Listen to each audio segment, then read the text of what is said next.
اللہ الرحمن الرحیم۔ ناظرین و سامعین السلام علیکم۔ ایک نئی کہانی کے ساتھ آپ کی خدمت میں حاضر ہوں۔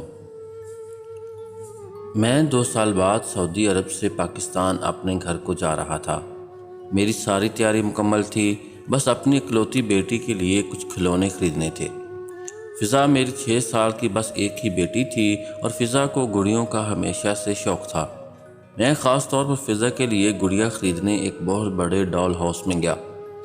دکان میں داخل ہوتے ہی میں گڑیوں کا جائزہ لینے لگا، پھر اچانک میری نظر ایک بہت ہی عجیب گڑیا پر پڑی جو دکان کے ایک کونے میں چھپا کر رکھی گئی تھی۔ میں وہ گڑیا اٹھا کر اس عرب سیلز مین کے پاس گیا اور اس سے گڑیا کی قیمت پوچھی۔ وہ عرب سیلز مین گڑیا میرے ہاتھ میں دیکھ کر حیران ہو گیا اور اس نے مجھ سے پوچھا، یہ گڑیا تمہیں کہاں سے ملی؟ پھر اس سیلز مین نے ایک ملازم لڑکے کو بلا کر اسے ڈانٹنا شروع کر دیا کہ یہ گڑیا دکان میں کون لایا؟ ملازم ڈانٹ سنتا رہا۔ پھر سیلز مین نے میری طرف معذرت خواہانہ انداز میں دیکھا اور کہا، سوری بھائی جان، یہ گڑیا فروخت نہیں ہے۔ میں کچھ حیران ہوا اور سیلز مین سے پوچھا، کیوں بھائی، ایسا کیا ہے اس گڑیا میں؟ اس نے بات ٹالتے ہوئے کہا، آپ چھوڑیں، آپ کوئی اور گڑیا دیکھیں۔ لیکن مجھے تجسس ہونے لگا۔ میں نے کہا، میں نے یہی گڑیا خریدنی ہے۔ اس سیلز مین نے ٹالتے ہوئے کہا، بھائی اس گڑیا کو چھوڑیں، یہ بہت مہنگی ہے، آپ کوئی اور گڑیا لے لیں۔ لیکن میں ضد پر اڑا رہا۔ میں نے کہا، جتنی بھی مہنگی ہو میں یہی گڑیا لوں گا۔ اس سیلز مین نے ٹھنڈی سانس بھر کر کہا، اچھا لے جائیں۔ میں نے قیمت پوچھی۔ اس سیلز مین نے کہا، آپ بس گڑیا لے جائیں، یہ فروخت نہیں ہے۔ میں کچھ حیران ہوا اور کہا، کیا بات کر رہے ہیں؟ ایسے کیسے لے جاؤں؟ آپ کی باتوں کا مطلب کیا ہے؟ اس سیلز مین نے مسکرا کر میری طرف دیکھا اور مجھے اپنے پاس ٹیبل پر بٹھایا۔ اس وقت دکان میں کوئی خاص رش نہیں تھا۔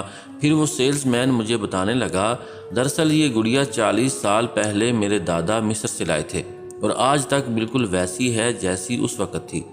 میرے دادا نے اس گڑیا کو کئی بار بیچنے کی کوشش کی، لیکن یہ گڑیا ایک بار فروخت ہو کر پھر ہمارے پاس آ جاتی ہے۔ اب آپ سوچ رہے ہوں گے کہ یہ گڑیا چل کر یا اڑ کر آتی ہوگی۔ جی نہیں، کوئی گاہک اس گڑیا کو بیچنے کے لیے ہماری دکان پر لاتا ہے اور ہم اسے پھر سے خرید لیتے ہیں۔ ہمیں نہیں معلوم یہ گڑیا واپس کیسے آتی ہے اور اس کے پیچھے کیا راز ہے، لیکن خریدنے والا اس گڑیا کو جتنی بھی دور لے جائے، 1 ہفتے بعد یہ گڑیا ہمارے پاس واپس آ جاتی ہے۔ میرے دادا نے اس گڑیا کو 7 بار بیچا تھا اور ابو نے بھی لاتعداد بار بیچ دیا، اور میں نے خود اس گڑیا کو اپنے ہاتھوں سے 6 بار بیچا، لیکن جیسے کہ تم دیکھ رہے ہو یہ گڑیا پھر ہمارے پاس ہے۔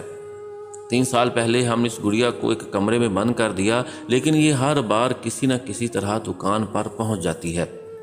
اس سیلز مین نے اپنی بات ختم کی اور میں مسکرایا۔ مجھے اس سیلز مین کی باتیں کسی لطیفے سے کم نہیں لگ رہی تھیں۔ میں اس سیلز مین کا شکریہ ادا کر کے پاکستان چلا آیا۔ فضا اس گڑیا کو دیکھ کر بہت خوش ہوئی اور میں بھی 1-2 دنوں میں اس سیلز مین کی باتوں کو بھول گیا۔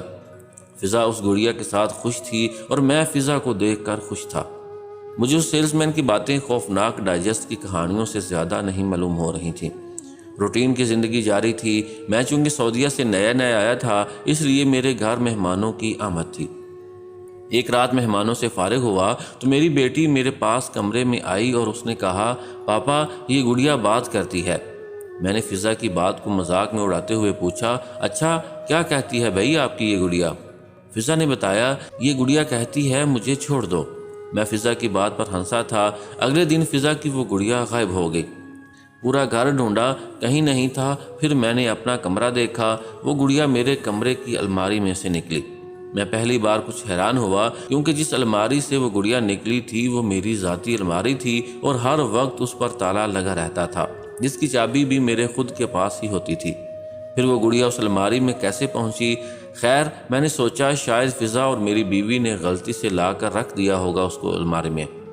یہ اگلی رات کا واقعہ ہے۔ ہم سب کھانا کھا رہے تھے۔ فضا بھی کرسی پر بیٹھی کھانا کھا رہی تھی۔ فضا کی عادت تھی، جہاں جاتی جو کام کرتی وہ گڑیا اس کے ساتھ رہتی۔ کھانا کھاتے کھاتے اچانک فضا کے ہاتھ سے وہ گڑیا گر گئی۔ گڑیا فرش پر بڑے زور سے گری تھی۔ اگر گڑیا کی جگہ کوئی گلاس ہوتا تو وہ ٹکڑے ٹکڑے ہو جاتا۔ فضا نے کرسی سے اتر کر وہ گڑیا اٹھائی، لیکن میں اور میری بیوی یہ دیکھ کر صدمے میں آ گئے کہ اس گڑیا کی ناک سے خون بہہ رہا تھا۔ میں حیرت سے اس بے جان گڑیا کو دیکھ رہا تھا جس کی ناک سے کسی زندہ انسان کے جیسے خون نکل رہا تھا۔ اگر کوئی اور مجھے یہ بات کہتا تو میں کبھی یقین نہیں کرتا، لیکن وہ سب میں اپنی آنکھوں سے دیکھ رہا تھا۔ مجھے پہلی بار اس سیلز مین کی باتیں یاد آ رہی تھیں۔ اس واقعے کے بعد میں اس گڑیا کے بارے میں سوچنے لگا۔ وہ کیسی گڑیا تھی، اس کے پیچھے کیا راز چھپا تھا، مجھے یہ جاننے میں دلچسپی ہونے لگی۔ میں نے پہلی بار فضا کے ہاتھ سے وہ گڑیا لے کر غور سے دیکھی۔ وہ تھوڑی مختلف ضرور تھی، لیکن پہلی نظر اسے دیکھنے کے بعد کوئی یہ نہیں کہہ سکتا تھا کہ وہ گڑیا پر اسرار بھی ہوگی۔ ایک دن یوں ہی فضا گڑیا کے ساتھ کھیل رہی تھی اور اسے نہلا رہی تھی۔ فضا کے سامنے ایک بالٹی رکھی تھی جس سے وہ گڑیا کو نہلا رہی تھی۔ میں بھی وہیں فضا کے پاس بیٹھا موبائل دیکھ رہا تھا، جب اچانک گڑیا کو نہلاتے نہلاتے فضا کے ہاتھ سے چھوٹ کر اس پانی کی بالٹی میں جا گری۔ میں نے بھی گڑیا کے گرنے کی آواز سنی تھی، اس لیے فضا کے پاس چلا گیا۔ ابو، گڑیا بالٹی میں گر گئی، فضا نے کچھ پریشانی سے مجھے بتایا۔ میں نے مسکراتے ہوئے فضا سے کہا، کوئی بات نہیں، ہم نکال لیں گے۔ میں نے گڑیا نکالنے کے لیے جو ہی بالٹی میں ہاتھ ڈالا تو میں حیران رہ گیا، کیونکہ بالٹی میں کوئی گڑیا نہیں تھی۔ میں بالٹی کو اچھے سے دیکھا، پھر بالٹی کا پانی نکال کر بھی دیکھا، لیکن وہ گڑیا نہیں ملی، جبکہ فضا نے میری آنکھوں کے سامنے وہ گڑیا اس بالٹی میں گرائی تھی۔ اس دن کے بعد وہ گڑیا مجھے پھر کبھی نظر نہ آئی۔ فضا روتے ہوئے اس گڑیا کو ڈھونڈتی رہی، جبکہ میں نے اور میری بیوی نے بھی بہت تلاش کیا، لیکن وہ گڑیا کہیں نظر نہ آئی۔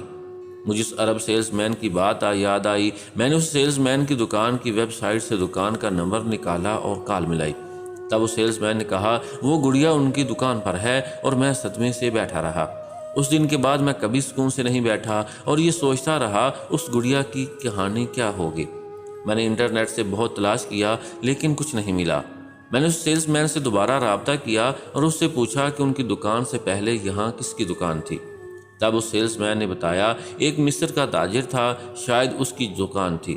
جیسا اس نے اپنے باپ دادا سے سنا تھا وہی بتا دیا۔ میں نے انٹرنیٹ سے ہر لفظ لکھ کر سرچ کیا، لیکن کوئی چیز ایسی نہ ملی جس سے اس گڑیا کا راز معلوم ہوتا۔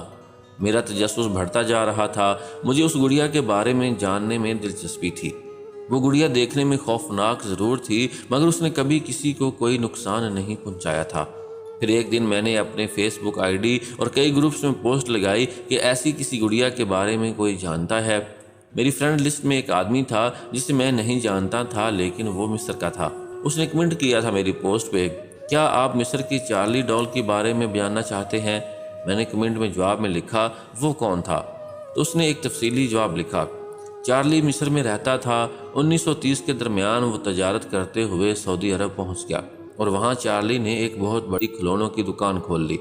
چارلی کے بارے میں مشہور تھا اس کے پاس ہر وقت ایک گڑیا ہوتی جو اس کے والد نے چارلی کو دیا تھی، اور چارلی نے اپنی دکان کی کسی بھی عمر میں اس گڑیا کو خود سے الگ نہ کیا۔ چارلی کو اپنی وہ گڑیا جان سے زیادہ عزیز تھی۔ وہ گڑیا چارلی کے ساتھ 60 سال تک رہی۔ پھر ایک دن چارلی کی دکان کی چھت گر گئی اور چارلی اس ملبے تلے دب گیا۔ اس کے بعد وہ گڑیا کہاں گئی یہ کوئی نہیں جانتا۔ اس آدمی کے کمنٹ سے مجھے میرا آدھا جواب مل چکا تھا۔ باقی کا آدھا جواب میں نے سعودی عرب کے سیلز مین سے پوچھا، اور اس نے بھی یہی بتایا کہ اس مصر کے تاجر کا نام چارلی تھا اور اس کے کھلونوں کی دکان تھی۔ میں اپنے کمرے سے ہل بھی نہ سکا۔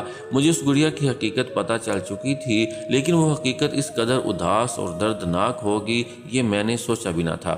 میں نے اس گڑیا کے بارے میں ایک تفصیلی نوٹ لکھا۔